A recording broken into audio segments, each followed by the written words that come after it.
Heut sehe ich einen Winter. Heut müssen wir von den Mädern ein Heu heimbringen. Die Schwester und ich sind eindeutig dafür, weil die Männer dann fürs Vorstand Holz fehlen, denn sie müssen etwas zu verdienen. Darum richten wir Schlieden und Netze zusammen, dass wir es nach der Steuerarbeit gleich beieinander haben. Los geht's auf über den Bücher und Eiche ins Tal. Freien tut uns das nicht einmal.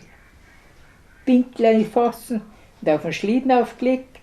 Schön gleichmäßig ist, haben wir auch gefragt.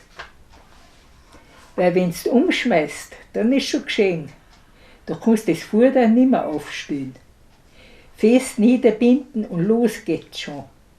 Zuerst geht's noch gut, aber über den Bücher auch sappere die, du wärst selber schneller, da geht's jetzt dahin. Müssen wir bremsen ganz fest, endlich sind wir heimgekommen zur guten List.